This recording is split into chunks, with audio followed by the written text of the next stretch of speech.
गर्मी का मौसम है, आम और लीची आ चुके हैं और सभी जमकर आइसक्रीम का मजा ले रहे हैं। बच्चे गर्मियों की छुट्टियों का लुत्फ उठा रहे हैं। पर हाय रे गर्मी, जो इन खुशनुमा पलों के बीच भी कुछ ऐसी खबरें ला रही हैं जिनसे चिंता बढ़े। जलती गर्मी में सेहत को हो रहे हैं गंभीर नुकसान। पारे ने तो रिकॉर्ड तोड़ दिए हैं सारे। इस साल दिल्ली में 52.3 डिग्री सेल्सियस तापमान दर्ज किया गया, जो भारत का अब तक का उच्चतम तापमान माना जा रहा है, जिसने राजस्थान के फिलौदी का वो रिकॉर्ड तोड़ा है जब 2016 में वहां पारा 51 डिग्री सेल्सियस तक पहुंच गया था। लोग इस गर्मी से बचने के लिए ठंडी जगहों की तरफ रुख कर रहे हैं, लेकिन पहाड़ भी तप रहे हैं। शिमला में जून का सबसे ज्यादा तापमान 30.6 डिग्री दर्ज किया गया, जो कि 2019 के बाद जून में शिमला का इतना गर्म तापमान देखा गया। प्रदेश के 7 जिले लू से प्रभावित बताए जा रहे हैं। हमीरपुर जिले में तो वहां के नेरी में पारा 45 डिग्री के पार पहुंच गया। नमस्कार, मैं हूं अनीता शर्मा और आज सेहत की चर्चा में हम बात करेंगे मौसम का स्वाद और सेहत का मिजाज बिगाड़ती इस जलती गर्मी में आप किस तरह रख सकते हैं अपनी सेहत का ख्याल। इस चर्चा में मेरे साथ शामिल हो रहे हैं डॉक्टर MC मिश्रा, डॉक्टर विकास ठाकरान और स्टूडियो में मेरे साथ मौजूद हैं डॉक्टर समीर भाटी। स्वागत है आप सभी का। सबसे पहला सवाल लेते हैं डॉक्टर MC मिश्रा से। तो डॉक्टर मिश्रा, भीषण गर्मी से कोहराम मचा हुआ है, इससे गंभीर जोखिम भी देखने को मिल रहे हैं। हमारे दर्शकों को समझाएं कि आखिर अत्यधिक गर्मी हमारे शरीर को किस तरह से नुकसान पहुंचाती है। धन्यवाद अनीता जी, और ये चर्चा रखने के लिए। इतनी गर्मी ना पहली बार पड़ी है ना आखिरी बार पड़ेगी। गर्मी हम लोग देखते आए हैं, बचपन से देखते आए हैं, जब ना कूलर होते थे ना एयर कंडीशनिंग होती थी, और तब भी अधिकतर लोग सुरक्षित रहते थे अपने बचाव के उपाय करके। गर्मी का जो दुष्प्रभाव पड़ता है वो शरीर के सभी अंगों पे पड़ता है। बस खास तौर से गर्मी में अगर आपको हीट स्ट्रोक, जिसको लू लगना कहते हैं, वो हो जाए तो उसमें फिर ये हमारे मस्तिष्क को भी प्रभावित करता है, हाई टेम्परेचर, और इसके अलावा शरीर के सभी अंगों को विपरीत प्रभाव पड़ता है इसका। डिहाइड्रेशन, एक पानी की कमी हो जाना शरीर में बहुत कॉमन है हीट स्ट्रोक में। और सन का एक्सपोजर, जितना हमें ज्यादा धूप में हम जाएंगे तो उतना ही अधिक इसकी संभावना रहती है। अच्छा, इसमें बच्चों को, चूंकि बॉडी सरफेस बच्चों का उस अनुपात में होता है कि बच्चों को हीट स्ट्रोक होने की संभावना अधिक होती है।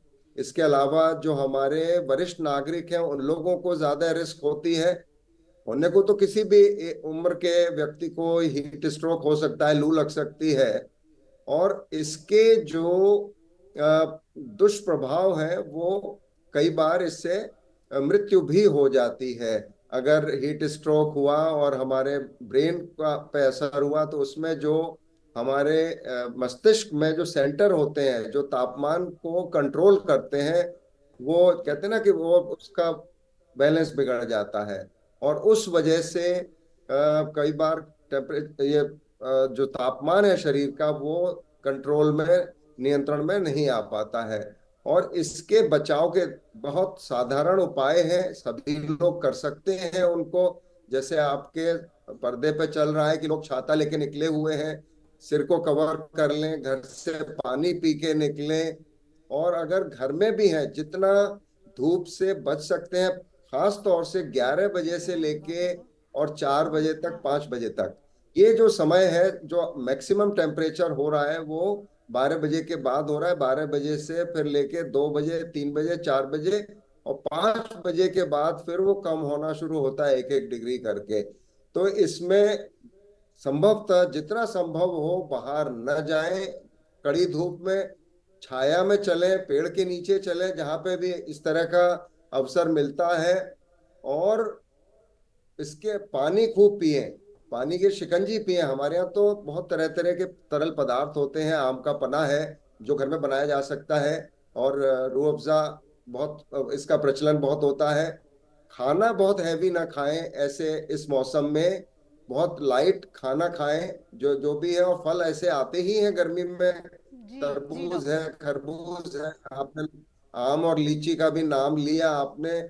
कोई कड़ा काम ना जी करें, बाहर जब धूप में निकलें उस समय कोई हैवी वर्क ना करें।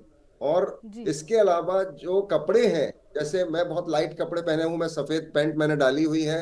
डार्क कपड़े न पहन के धूप में निकले, क्योंकि उसमें हीट एब्जॉर्ब होती है और ज्यादा वो गर्म करेगा शरीर को। तो कपड़े लाइट रखें और ढीले रखें। इसके जी अलावा जी और जो अपने जो आपके एनिमल्स हैं, जो आपका कोई कुत्ता पालता है, कोई बिल्ली पालता है, उनका भी ख्याल रखें, उनको भी पानी पिलाते रहें, क्योंकि नुकसान उनको भी होता है। तो मैं ये समझता हूँ कि और जब भी किसी को हाई टेम्परेचर हो रहा है, उसका तुरंत कोल्ड स्पंजिंग शुरू करें। पानी का पर्याप्त मात्रा में ओरल रिहाइड्रेशन बना के जो आते हैं वो दे सकते हैं, नहीं तो वो कुछ भी नहीं है, घर में शिकंजी बनाए, नमक और चीनी थोड़ी डालें, वो पर्याप्त मात्रा में मिल जाएगा, अगर उल्टी नहीं हो रही है, नौजिया नहीं हो रहा है उसमें। और जी जी जितना जी जल्दी हो सके आप पास के डॉक्टर। अस्पताल में लेके डॉक्टर जाएं। आपने बात की बहुत ज़्यादा गर्मी की। हम रुक करते हैं डॉक्टर विकास ठाकरान की तरफ और उनसे जानते हैं कि शिमला जैसी जगह भी जब गर्म हो रही है तो कई इस तरह के केसेस देखने को मिल रहे हैं जहां पे हार्ट अटैक गर्मी की वजह से देखे जा रहे हैं। तो डॉक्टर ठाकरान हमें समझाएं कि हीट वेव या बढ़ती गर्मी किस तरह से हार्ट अटैक के कारण बन सकती है। दर्शकों को नमस्कार। धन्यवाद अनीता जी। आपने जो ये क्वेश्चन किया है ये बहुत रेलेवेंट है। देखिए, हमारा जो सबसे मेन मैकेनिज्म है जिसमें हमारी बॉडी खुद को बचाती है वो है स्किन, यानी हमारी जो त्वचा है वो एक रेडिएटर का काम करती है।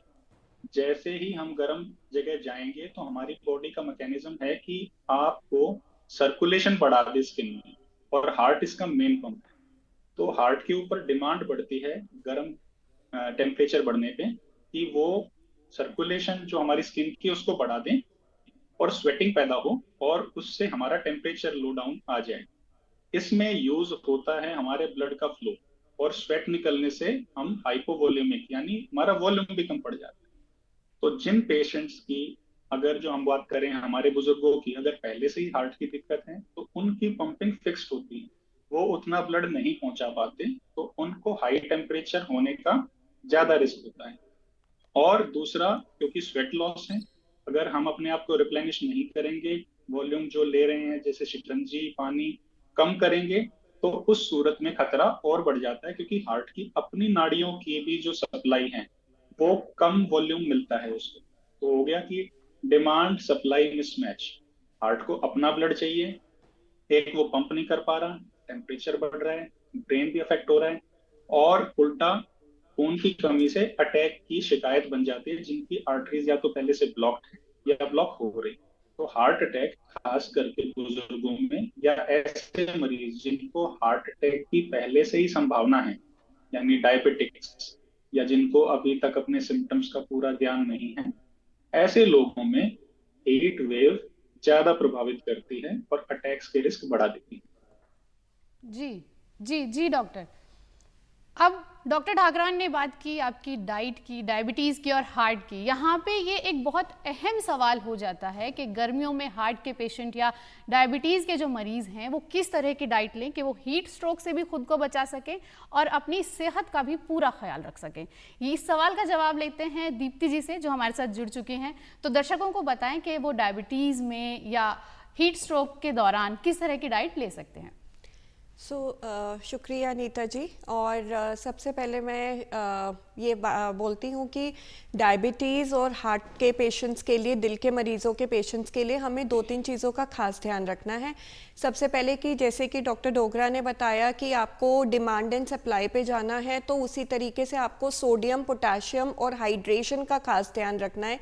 लेकिन इसमें इस चीज़ का एहतियात बरतना है कि जिनको हृदय रोग हैं, जिनकी पंपिंग कैपेसिटी हार्ट की कम है, तो वो इस चीज़ का ध्यान रखें कि जितना हाइड्रेशन, जितना फ्लूइड डॉक्टर ने बताया है उतना ही रखें, ज़रूरत से ज़्यादा उसका सेवन ना करें। और आम तौर पे हमने ये देखा है नीता जी कि गर्मियाँ आते ही सब लोग क्योंकि नींबू पानी, शिकंजी पीते हैं, तो जैसे कि उन्होंने बताया डिमांड सप्लाई पे, तो हमें उस चीज़ का ध्यान रखना है और कोशिश करके जितना हो सके हम ऐसे पेशेंट्स के लिए एक्सरसाइज में सुबह बहुत जल्दी वाला टाइम, ताकि धूप से हम बच सकें, और बहुत ज़्यादा नमक नहीं सेवन का एकदम से बढ़ाना नहीं है, ये सोच के कि हम गर्मियाँ आ गई हैं तो हम कितना भी नमक ले सकते हैं। तो इन बातों का ध्यान रखें और सीज़न की सब्जियां और फल खाएं जिनसे रेशा और एडिक्वेट अमाउंट ऑफ कार्बोहाइड्रेट हमें मिलता रहे। जी डॉक्टर समीर, बेचैनी, नींद की कमी और मानसिक तनाव भी इस दौरान देखने को मिल रहा है। कई इस तरह के केसेस आए हैं। आप निरंतर हेल्थ सेक्टर में एक्टिव रहे हैं, किस तरह के मामले इस दौरान ज़्यादा सामने आ रहे हैं? बिल्कुल बिल्कुल, देखिए जब हम हीट वेव्स की बात करते हैं, समर की बात करते हैं, तो ये हमारे शारीरिक स्वास्थ्य के लिए तो हार्मफुल है ही, हमारी बॉडी के सभी ऑर्गन को इफेक्ट करता है और साथ के साथ हमारे मानसिक स्वास्थ्य को भी पर भी ये असर डालता है। गर्मियों के अंदर हम देखें तो ऑलरेडी जिनको पहले से एंग्जाइटी, डिप्रेशन की प्रॉब्लम है वो ज़्यादा ट्रिगर हो जाती है, बाइपोलर की प्रॉब्लम ट्रिगर हो जाती है। इसके अलावा देखें तो हमारी नींद बहुत डिस्टर्ब रहती है। नींद के डिस्टर्ब होने के भी कई कारण हैं कि अगर हम पूरी तरह से गर्मियों के अंदर अपनी स्लीप हाइजीन मेंटेन नहीं कर रहे हैं, जैसे रूम का टेम्परेचर आप लीजिए कि बहुत ज़्यादा हम उसको ठंडा कर रहे हैं या रूम का टेम्परेचर बहुत ज़्यादा गर्म है, ह्यूमिडिटी बहुत ज़्यादा है, तो ये सब चीज़ें आपकी नींद को इंटरफेयर करेगी। इसके अलावा अगर आप शाम के समय रात को आप बहुत ज़्यादा हैवी मील ले रहे हैं, क्योंकि उस समय हमारा डाइजेस्टिव सिस्टम भी गर्मियों के अंदर ख़ास तौर पर वीक रहता है, तो खाना भी आपको इनटेक जो आप कर रहे हैं वो भी क्वांटिटी आप लाइट रखिए। कुछ और बातें ऐसी ध्यान में रखनी है जिससे आप अपने मेंटल हेल्थ का ध्यान रख सकते हैं कि गर्मियों के अंदर थोड़ा हम सेडेंटरी हो जाते हैं और गर्मियों की वजह से हम एक्सरसाइज वगैरह नहीं करते। एक्सरसाइज का आपको राइट समय चूज़ करना है कि आप अर्ली मॉर्निंग में कीजिए या फिर आप लेट इवनिंग में भी आप कर सकते हैं, ताकि आपको ठीक तरीके से नींद आए। इसके अलावा कुछ चीज़ें हैं जैसे कि आप कॉफ़ी वगैरह का सेवन ज़्यादा ना करें। कई बार आप शाम को कॉफ़ी पी रहे हैं तो वो भी आपकी नींद को अफेक्ट कर सकता है, और कॉफ़ी वैसे भी गर्मियों के अंदर आपको डिहाइड्रेट करेगी। कुछ लोग जो अल्कोहल का सेवन करते हैं, शराब का सेवन करते हैं, शराब, बियर, ये सब भी आपकी बॉडी को काफ़ी डिहाइड्रेट करती है, बॉडी में से फ्लूइड लॉस करती है। तो इन चीज़ों का अगर आप ध्यान रखेंगे तो आप ठीक तरीके से एडिक्वेट स्लीप ले सकते हैं। पर फिर भी किसी तरह से अगर आपकी नींद ठीक नहीं होती तो जैसे दिन का समय काफ़ी लंबा होता है, अगर आप कुछ नैप ले लें, 20 मिनट पावरफुल नैप ले लें, तो उससे भी आपको काफ़ी राहत मिलेगी। जी जी डॉक्टर ठाकरान, बीते कुछ महीनों में तकरीबन 600 के आसपास मौतें सीवीडी से हुई। ये एक दुखद खबर है, एक दुखद डेटा भी है। डॉक्टर मिश्रा, हमें बताएं कि गर्मी के दौरान ऐसे कौन से लक्षण हो सकते हैं जो बच्चों या बुजुर्गों में दिखें और हमें उन्हें अनदेखा नहीं करना चाहिए? बिल्कुल, एक तो सबसे पहले तो बच्चों को भी और वरिष्ठ नागरिकों को भी, बुजुर्गों को भी इससे सावधान करना है कि वो धूप में न खेलें, क्योंकि बच्चों को तो अब खेलना है, वो धूप होगी उसमें भी खेलेंगे जाके, लेकिन बच्चों को भी जो एक ये विंडो है जिसमें सबसे ज्यादा तापमान होता है 11 बजे से लेके और शाम के 5 बजे तक, और आजकल तो 6 बजे के बाद भी 40-42 बना रहता है। तो एक तो वो बचाव बहुत करना है इसमें कि आपको किसी भी तरह से पानी की कमी ना हो शरीर में, बच्चों में भी और बड़ों में भी। जैसे डॉक्टर ठाकरान बता रहे थे कि डिहाइड्रेशन होता है और उसमें फिर पंप करने के लिए भी दिक्कत होती है, हार्ट को अपने लिए भी ब्लड सप्लाई चाहिए और हीमो कंसंट्रेशन हो सकता है, उसमें हो जाता है और उसकी वजह से हार्ट अटैक के केस बढ़ सकते हैं।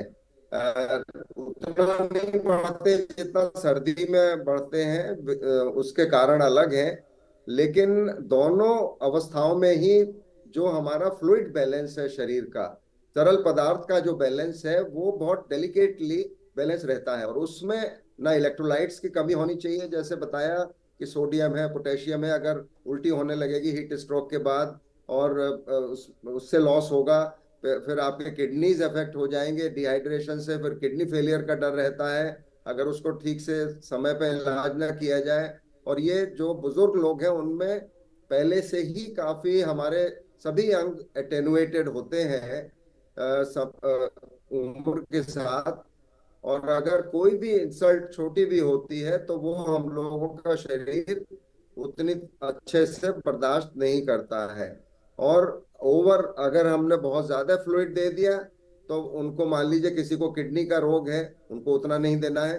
तो सबसे अच्छी बात यह है कि जो हमारे धूप में एक्सपोजर है, धूप उससे बचाव सबको करना है। गैर अगर आवश्यकता नहीं है तो धूप में नहीं जाना है। पानी पी के जाना है, घर से जब भी निकले पानी पी के निकले, साथ लेके चले।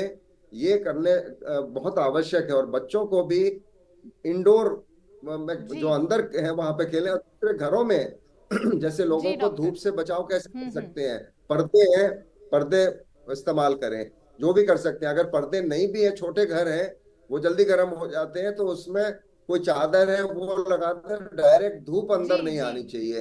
ये हम लोग सब इस तरह के बचाव के उपाय हम लोग करते हैं, खुद भी करते हैं। कपड़े हल्के पहने, ढीले पहने। पसीना इस वाली गर्मी में, जो इस समय हीट स्ट्रोक वाली गर्मी चल रही है, जी उसमें पसीना बहुत ज्यादा नहीं आएगा। लेकिन हमारी त्वचा से जो अ, हम बॉडी जो टेम्परेचर मेंटेन करती है पसीने के दौरान, इसीलिए हीट स्ट्रोक होने की संभावना अधिक होती है, बढ़ क्योंकि जाते इस वाली हैं। ड्राई जी हीट जी में स्वेटिंग जी बहुत ज्यादा डॉक्टर। नहीं होती। बिल्कुल। तो डॉक्टर ने आपको बताया कि किस तरह से आप खुद को गर्मी से और हीट स्ट्रोक से बचा सकते हैं। अभी वक्त हो गया है एक छोटे से ब्रेक का। ब्रेक के बाद आपसे जल्दी ही फिर मिलते हैं। देखते रहिए एनडीटीवी।